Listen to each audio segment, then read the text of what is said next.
Hei, salutare și bine ai venit la un nou filmuleț! Astăzi vreau să-ți vorbesc despre o metodă foarte utilă prin care poți să iei notițe în mod eficient. Când vrei să iei notițe, păi de exemplu când ești la un curs, într-o clasă, într-o sală de clasă, poate că ești la facultate și vrei să înțelegi mult mai mult din notițele pe care le iei, sau poate că urmărești un curs online și vrei să strângi cât mai multă informație din materialele pe care le primești.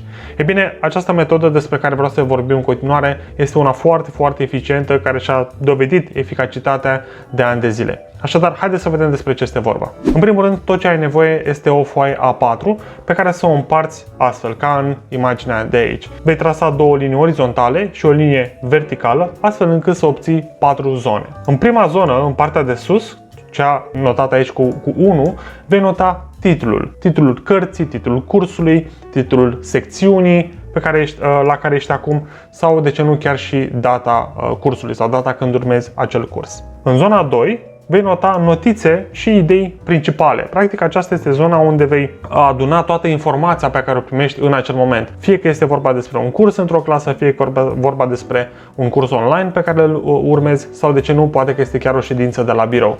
Așadar, aceasta este zona în care vei strânge toate acele notițe importante.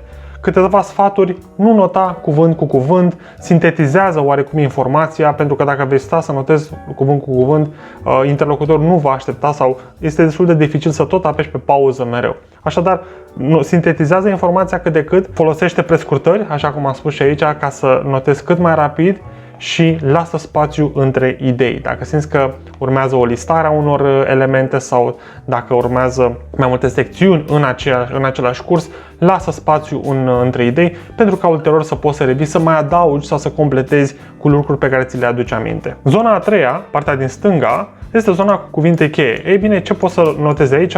Poți să notezi nume, date sau numere, lucruri importante din partea a doua. Ce este foarte important este că zona aceasta nu o notezi în timpul cursului, ci doar după ce s-a terminat cursul sau ședința la care ai participat.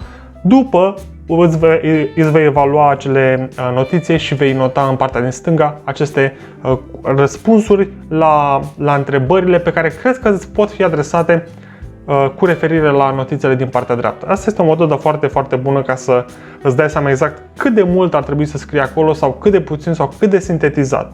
E bine, gândește-te că cineva ți-ar adresa niște întrebări, ai fi la un test, cineva ți-ar adresa niște întrebări referitoare la acele notițe și acolo ai da foarte pe scurt răspunsurile la acele întrebări.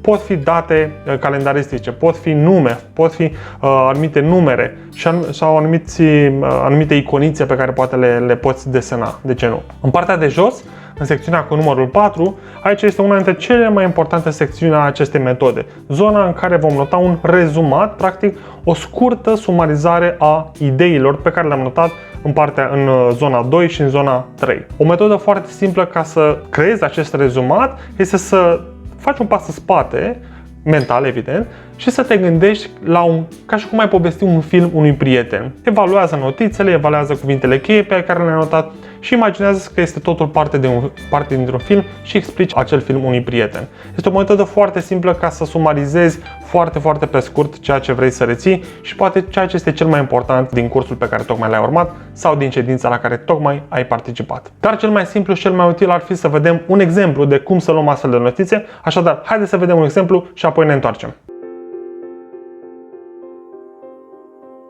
Everything around you is made up of atoms.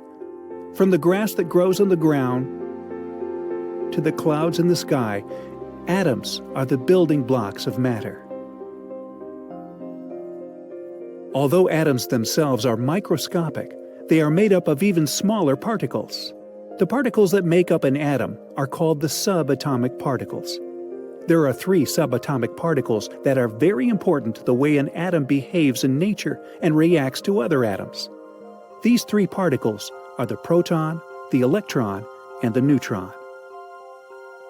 First, protons are the positively charged particles in an atom. All of an atom's protons are located in the center, in an area called the nucleus. Different elements have different numbers of protons. For example, here you can see an illustration of a carbon atom. Carbon has 6 protons in its nucleus. That means all carbon atoms anywhere in the world will have 6 protons. Protons also help movement in the atom. Because protons and electrons have opposite charges, they repel one another. This force causes the positively charged protons to push the negatively charged electrons away from the nucleus of the atom. Electrons are the second of the 3 subatomic particles. All electrons carry a negative charge and orbit around the nucleus of the atom. Electrons travel around the nucleus of the atom in circular pathways. The electrons are propelled along these pathways because their negative charge is pushing against the positively charged protons in the nucleus. This phenomenon is just like how 2 magnets will push away from one another if you try to place them together. The opposite charges create motion. Normal atoms have equal numbers of protons and electrons. So, for each negatively charged electron that orbits the nucleus, there is normally 1 positively charged proton inside it. If this is the case, the atom has an overall neutral charge. Finally, the neutron is the 3rd particle that is found within an atom. Neutrons do not have any charge, making them neutral. Neutrons are located within the nucleus of the atom. They are bound together with the protons inside and cannot exist outside the nucleus. That is why, in all illustrations of an atom, the protons and neutrons are clumped together in one ball. Although neutrons do not have a charge, they are still important in determining behavior. A large number of neutrons in an atom can make it radioactive and affect the overall mass. So, as you can see, just as everything around you is made up of atoms, atoms themselves are comprised of protons, electrons, and neutrons. These subatomic particles are the building blocks of the atom.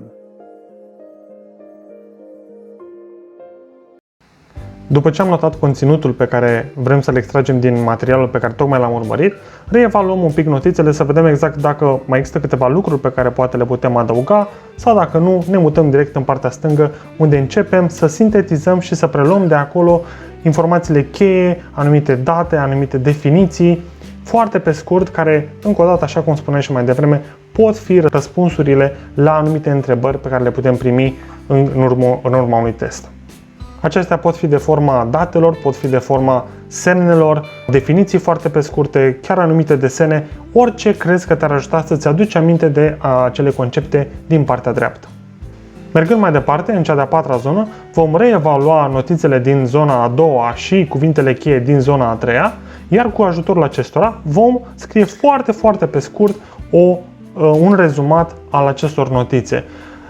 La fel cum am spus și mai devreme, imaginați-vă că este un film pe care îl povestiți unui prieten. Atât de scurt și atât de sintetizat ar trebui să fie acele informații, pentru că, în esență, informațiile din zona a 4-a vor fi cele pe care le veți păstra cu voi, vor fi cele care vor rămâne în memoria voastră. Bine ai revenit! Sper că ți-a fost util acest exemplu și, după cum ai observat, am optat pentru un domeniu care nu mi este deloc familiar, tocmai pentru a nu fi biased legat de notițele pe care le notez sau de informațiile pe care le am referitor la acel subiect. Dacă crezi că ți este utilă această metodă de luare a notițelor, ți-am pregătit în descriere și un document din Google Docs pe care îl poți folosi ca să-l completezi în acest format sau chiar și un PDF pe care îl poți descărca, îl printa și îl poți lua cu tine oriunde. Asta a fost tot, ne vedem data viitoare!